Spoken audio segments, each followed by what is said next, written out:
आज आपण conical pendulum याचा आपण विचार करणार आहोत. सिंपल पेंडुलम तुम्हाला माहित असेल. आपण जर एखादं घड्याळ बघितलं तर त्या घड्याळाच्या खाली आपल्याला तिकडे एक बॉब असतो. तो काय होत असतो, तो ऑस्युलेट होताना दिसतो. तिकडे लक्षात घेऊया कशा प्रकारे तो ऑस्युलेट होत असेल. तर सपोज याला आपण काय म्हणूया, याला आपण तो बॉब आहे असं कन्सिडर करू. आणि तो जो काही बॉब आहे तो बॉब अशा प्रकारे ऑस्युलेट होताना आपल्याला तिकडे दिसतोय. आलं लक्षात? अशा प्रकारे ऑस्युलेट होताना दिसतोय. आणि हा जो काही पेंड्युलम आहे हा पेंड्युलम सिंपल पेंड्युलम तिकडे लक्षात येतो. परंतु आता याच पेंड्युलमला आपण काय केलं, याच पेंड्युलमला आपण काय केलं, अशा एका प्रकारच्या कोनिकल स्ट्रक्चरमध्ये त्याला आपण काय केलं, रोटेट केलं. मग यावेळेस आपल्याला असं लक्षात येतं की त्याचा जो काही बेस आहे तिकडे एक हॉरिझॉन्टल सर्क्युलर मोशन तयार होतीये आणि त्याच्या स्ट्रिंगमुळे एक कोन लाईक स्ट्रक्चर तिकडे तयार होताना आपल्याला दिसते. एक कोन लाईक स्ट्रक्चर तिकडे आपल्याला तयार होताना दिसते. सो बिकॉज ऑफ दॅट आपण अशा प्रकारच्या पेंड्युलमला कोनिकल पेंड्युलम असं म्हणत असतो.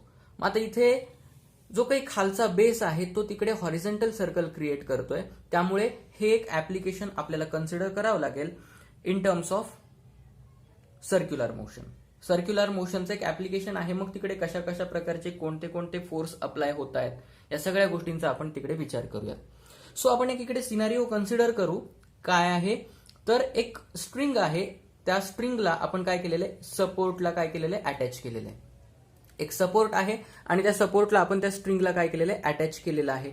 आणि त्या स्ट्रिंगच्या खालच्या साईडला आपण एक टायनी मास एम जो आहे तो अटॅच केलेला आहे. त्याला आपण बॉब असं म्हणू. एक छोटासा गोळा आहे, त्याला आपण काय केलेलं, एक छोटासा गोळा जो काही आहे तो तिकडे काय केलेला आहे, आपण अटॅच केलेला आहे. And we are rotating that string in a circular manner, conical circular manner. त्याच्या जो काही स्ट्रिंग आहे ती स्ट्रिंग काय होते, कोन तयार करते आणि खाली बेस जो काही आहे तो सर्क्युलर ट्रॅक तयार तिकडे करतोय. फिगर बघूयात कशा प्रकारे दिसते. त्या फिगरचा विचार केल्यानंतर आपल्याला ऑब्व्हियसली लक्षात येतील गोष्टी. तर अशा प्रकारची काहीशी फिगर आपल्याला इकडे लक्षात येते. त्या फिगरमध्ये काय काय आहे त्याचं थोडंसं आपण तिकडे विचार करू. तर हा आहे सपोर्ट. या सपोर्टला ही स्ट्रिंग जी काय आहे ती अटॅच केलेली आहे आणि त्याला आपण काय करत आहोत, सर्क्युलर ट्रॅकमध्ये काय करत आहोत, रोटेट करत आहोत. इथे एक एम वजनाचा बॉब जो काही आहे, एम मासचा जो काही बॉब आहे तो अटॅच केलेला आहे. And we are rotating that string in a circular manner. अशा प्रकारे हा बॉब काय करतोय, सर्क्युलर ट्रॅकमध्ये रोटेट होत आहे असं आपल्याला लक्षात आलं. आता ही स्ट्रिंग इथं आल्यानंतर ही स्ट्रिंग इकडे आहे आणि या स्ट्रिंगवरती टेन्शन टी आहे. हा बॉब इथे अटॅच केलेला आहे, सपोर्टला अटॅच केल्यामुळे टुवर्ड्स सपोर्ट हे जे काही टेन्शन आहे हे टेन्शन टुवर्ड्स सपोर्ट काय होत आहे, टुवर्ड्स सपोर्ट तिकडे अप्लाय होत आहे असं आपल्याला लक्षात आलं. तर या प्रकारचं एक फिगर आहे. आता याच्यामध्ये कोणते कोणते जे काही कॉम्पोनंट आहेत, कोणते कोणते फोर्सेस अप्लाय होत आहेत ते आपण कन्सिडर करू. हा बॉब जो काही आहे त्याचा मास एम आहे अँड बिकॉज ऑफ दॅट त्याचं जे काही वेट आहे ते डाऊनवर्ड डिरेक्शननी काय होतंय, ऍक्ट होत आहे. एमजी हे त्याचं वेट आहे, डाऊनवर्ड डिरेक्शननी ऍक्ट होत आहे. हा टेन्शन आहे, या स्ट्रिंगमुळे सपोर्टच्या दिशेने लागणारा एक टेन्शन आहे, टेन्शन फोर्स आपण म्हणूयात. आणि या टेन्शनचे आपण दोन कॉम्पोनंट रिझॉल्व्ह करून घेतले, टी एन कॉस थिटा आणि टी एन साइन थिटा. हा अँगल जो आहे हा अँगल थिटा आहे, त्यामुळे हा पण अँगल थिटा होतो. त्यामुळे ज्या कॉम्पोनंट सोबत थिटा अँगल क्रिएट होतो तो तिकडे कॉस थिटा होता. सो म्हणून हा टी एन कॉस थिटा झाला आणि त्याचा दुसरा component T N sine theta झाला. याला टी एन का कन्सिडर केलेलं आहे ते तुम्हाला थोडंसं नंतर लक्षात येईल. ज्यावेळेस आपण एक्सप्रेशन सॉल्व्ह करत जाऊ त्यावेळेस तुम्हाला लक्षात येईल की याला टी एन असं आपण कन्सिडर का केलेलं आहे. चला, कोणते फोर्स कोणत्या कोणत्या फोर्सला बॅलन्स करतायत त्याचा थोडक्यात आपण इकडे विचार करूया. तर कोणते कोणते फोर्स कोणत्या कोणत्या फोर्सला बॅलन्स करतायत. हा जो काही बॉब आहे, हा जो काही गोळा आहे हा खाली पडत नाहीये ना वरती जातोय, त्यामुळे हा स्टेबल आहे एका ठिकाणी. त्यामुळे याच्या वरचा फोर्स आणि खालचा फोर्स समान होतोय, त्यामुळे हा बॅलन्स आहे, हा इकडे स्टेबल आहे. तर मग आपण तिकडे लक्षात घेऊया की आपल्याला असं लक्षात येतं काय आहे तर T N cos theta, T N cos theta is equal to M G. T N cos theta is equal to M G. एम जीला बॅलन्स करणारा वरचा साईडचा फोर्स जो आहे तो टी एन कॉस थिटा तिकडे आपल्याला लक्षात येतो. आता net force towards the centre कोणता आहे? टी एन साइन थिटा आहे. Net force towards the centre म्हणजे काय? Centripetal force. Net force towards the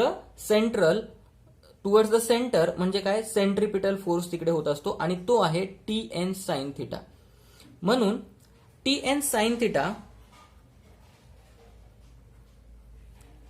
sign theta becomes centripetal force. आणि इकडे सेंट्रिपिटल फोर्स काय आहे? तर याला आपण centripetal force M R omega square असं घेऊयात.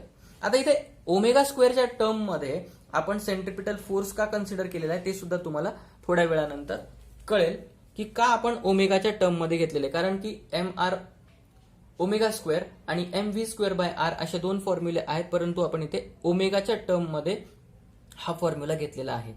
तर आतमध्ये लागणारा नेट फोर्स, रिझल्टंट फोर्स, तर तो होतो सेंट्रिपिटल फोर्स, मग एम आर ओमेगा स्क्वेअर. तर आपण काय करूया, याला आपण इक्वेशन 1 म्हणतोय आणि याला आपण इक्वेशन 2 म्हणतोय. आणि इक्वेशन 2 मधून इक्वेशन 1 आपण डिवाइड करून घेऊयात. काय मिळते आपल्याला तिकडे लक्षात येईल. T N sine theta divided by T N cos theta आणि इकडं M R omega square divided by M G असं मिळालं. काय काय कॅन्सल आउट होतं? T N gets cancelled, M M gets cancelled. मग इथे काय मिळते आपल्याला? Sine theta upon cos theta. याला आपण टॅन थिटा करायचं का? नको. आपण याला टॅन थिटा आत्ताच नको करायला, तर आपण त्याला तशाच पद्धतीनं राहू देऊ. Sine theta upon cos theta is equal to, इकडे काय राहील मग? इकडे R omega square by G असं आपल्याला तिकडे मिळेल. आता हा जो काही फॉर्म्युला आहे, हा फॉर्म्युला आपल्याला आरच्या टर्म मध्ये मिळालेला आहे, रेडियसच्या टर्म मध्ये आपल्याला मिळालेला आहे. आपल्याला रेडियसच्या टर्म मध्ये नकोय, आपल्याला त्याला काय करायचंय? लेंथच्या टर्म मध्ये आपल्याला त्याला कन्वर्ट करून घ्यायचंय. मग लेंथ काय आहे आपल्याकडे? लेंथ आपल्याकडे काय आहे? तर लेंथ आपल्याकडे एल आहे. लेंथ आपल्याकडे एल आहे. ही लेंथ बरोबर, आणि तीच इकडे गेल्यानंतर ही पण तीच लेंथ असेल, त्यामुळे याला आपण एल कन्सिडर केलेला. एल काय आहे? तर त्या स्ट्रिंगची लेंथ आहे. आता टी एन ला थोडंसं बाजूला ठेवू आणि एल वरती फोकस करूया आपण. मग ही जी काही एल आहे, लेंथ आहे, याचे जर दोन आपण कॉम्पोनंट रिझॉल्व्ह करून घेतले तर हा कॉम्पोनंट थिटा सोबत अँगल क्रिएट करतोय, त्यामुळे इकडचा कॉम्पोनंट काय होईल? एल कॉस थिटा बनेल. बरोबर. हा एल कॉस थिटा आहे, त्यामुळे हा सुद्धा एल कॉस थिटा, ही पण लेंथ आहे आणि थिटा अँगल क्रिएट होतोय, त्यामुळे हे सुद्धा काय झालं? एल कॉस थिटा होईल. आलं लक्षात? ओके. हा कॉम्पोनंट एल कॉस थिटा आणि दुसरा कॉम्पोनंट एल साइन थिटा, दुसरा कॉम्पोनंट एल साइन थिटा बनेल. आपण टेन्शनचे जे कॉम्पोनंट आहेत थोड्या वेळ बाजूला ठेवूयात आणि आता आपण लेंथच्या कॉम्पोनंट वरती कॉन्सन्ट्रेट करणार आहोत. ही लेंथचा थिटा सोबत अँगल एल कॉस थिटा, त्यामुळे हे एल कॉस थिटा आणि हे झालं एल साइन थिटा. आता हा रेडियस जो काय आहे तो रेडियस बनतोय एल साइन थिटा. रेडियस काय बनतोय? रेडियस बनतोय एल साइन थिटा बनतोय. रेडियसची व्हॅल्यू आपल्याला मिळते l sine theta. So shall we put that value over r. आपण आरच्या जागी त्याची व्हॅल्यू ठेवून घेऊयात. काय मिळतंय मग? Sine theta divided by cos theta. आरच्या जागी एल साइन थिटा ठेवलं, l sine theta omega square जशाला तसा आणि जी आहे तसा ठेवला आपण. हा साइन थिटा आणि हा साइन थिटा कॅन्सल आउट झाला. आपल्याला मिळतंय 1 upon cos theta is equal to l omega square divided by g. आपण ओमेगा जो काही आहे तो एका साईडला ठेवूयात आणि बाकीच्या सगळ्या गोष्टी दुसऱ्या साईडला घेऊन जाऊयात. मग आपल्याला काय मिळतंय? जी इकडे वरती गेला, एल इकडे खालती आला, तर g divided by l cos theta is equal to omega square असं मिळालं. हे तिकडे घेऊ, हे इकडे आणू, बाकी जास्त काहीच करायचं नाहीये. Therefore omega square is equal to आपण काय केलं, g divided by l cos theta केलं. स्क्वेअर रूट काढून घेतला, omega is equal to root g by l cos theta आपल्याला मिळालेला आहे. So this is the value of omega. Omega म्हणजे काय, angular velocity. This is the value of omega. आता ज्यावेळेस आपण पहिला लेक्चर बघितला त्यावेळेस आपल्याला तिकडे लक्षात आलं होतं की ओमेगाचा, आता तुमच्या लक्षात आले असेल की आपण इथे सेंट्रिपिटल फोर्स जो काय आहे तो mr ओमेगा स्क्वेअरच्या टर्म मध्ये का घेतला, कारण आपल्याला ओमेगाची एक व्हॅल्यू माहितीये, ओमेगाचं एक सूत्र आपल्याला माहितीये, omega is equal to 2π/t. हे आपल्याला माहितीये, हे ऑलरेडी आपल्याला माहिती आहे. आता हे आपण काय करायचंय, इथे ओमेगाच्या ठिकाणी काय करणार आहोत, पुट करणार आहोत. Omega is equal to 2π/t is equal to, इथे काय मिळते आपल्याला, g divided by l cos theta. हे आपण तिकडे काय केलं, पुट करून घेतलेलं आहे. मग आता आपल्याला काय करायचंय, टी टाइम पिरियड काढायचा आहे. हा पूर्ण एक सर्कल कंप्लीट होण्यासाठी टाइम पिरियड किती मिळतोय ते आपल्याला तिकडे कन्सिडर करायचं होतं. आणि that's why we have mentioned centripetal force in terms of mr omega square. ओमेगाचं सूत्र आपल्याकडे होतं 2π/t. मग त्याच्यामुळे आपल्याला इथे टाइम पिरियड काढायला इझी जाईल. सो आपण टी एका साईडला ठेवू, 2π आपण दुसऱ्या साईडला घेऊन जाऊ. आलं लक्षात? तर काय मिळेल आपल्याला, तर आपल्याला काय मिळेल, तर टी जर आपण एका साईडला ठेवला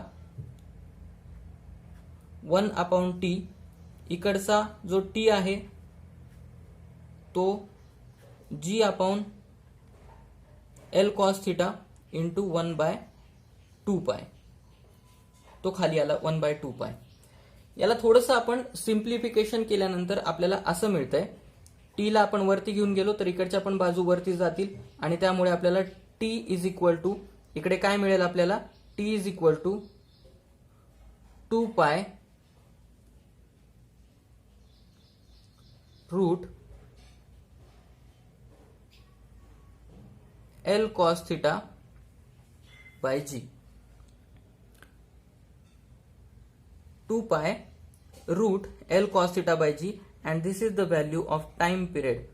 एक रोटेशन कंप्लीट करायला, याचं एक सर्कल कंप्लीट करायला याला इतका वेळ लागतो, 2π under root l cos theta by g इतका वेळ लागतो. तर अशा प्रकारे आपण काय केलेलं आहे, तर सिंपल पेंड्युलमचा जो काही पूर्ण गेम आहे तो सिंपल पेंड्युलमचा पूर्ण गेम आपण इकडे कन्सिडर केलेला आहे. We understood the application of conical pendulum. आणि कोनिकल पेंड्युलम मध्ये वेगवेगळ्या कॉम्पोनंटच्या मदतीने आपण इकडे त्याच्या वेगवेगळ्या ज्या काही गोष्टी आहेत त्या इकडे कन्सिडर केलेल्या आहेत. ह्या ज्या काही गोष्टी आहेत वरच्या टेन्शनशी रिलेटेड, आपल्याला नंबर ऑफ टाइम्स ज्यावेळेस कोनिकल पेंड्युलमचे प्रॉब्लेम्स येतात आणि त्याचे ज्यावेळेस आपल्याला फॉर्म्युले आपल्याला लक्षात ठेवायचे असतात, we have to memorize this formula. आणि जर मेमराइज नाही केला तर आपण तो तिकडे काय करू शकतो, रिझॉल्व्ह सुद्धा करू शकतो, काढू शकतो. तर इथे आपण टाइम पिरियडचा फॉर्म्युला लक्षात घेतलेला आहे, पण टेन्शनचा विसरायचा आहे का फॉर्म्युला, टेन्शनचा फॉर्म्युला आपल्याला इकडे विसरायचा नाहीये. ओमेगा कधी आपल्याला अँग्युलर व्हेलॉसिटी विचारतील, कधी आपल्याला लेंथ विचारतील. So we should know each and everything. इथे दिलेल्या सगळ्या गोष्टी आपल्याला अंडरस्टँड होणं खूप गरजेचं आहे. आणि ज्यावेळेस आपण याची प्रोसेस लक्षात घेतो त्यावेळेस आपल्याला सगळ्या काही गोष्टी इकडे कळून जातात आणि we can solve each and every problem on conical pendulum. Conical pendulum वरचे सगळे प्रॉब्लेम आपण सोडवू शकतो. तर अशा प्रकारे कोनिकल पेंड्युलम हा जो काही ऍप्लिकेशन आहे, हे जे काही ऍप्लिकेशन आहे त्याचा आपण इकडे विचार केलेला आहे. पुढच्या भागामध्ये, पुढच्या लेक्चरमध्ये आपण आता या सगळ्या हॉरिझॉन्टल सर्क्युलर मोशनच्या गोष्टी बघितल्या. पुढच्या लेक्चरमध्ये आपण व्हर्टिकल सर्क्युलर मोशनच्या गोष्टी बघणार आहोत. Till then, thank you very much. Have a nice day. जय हिंद.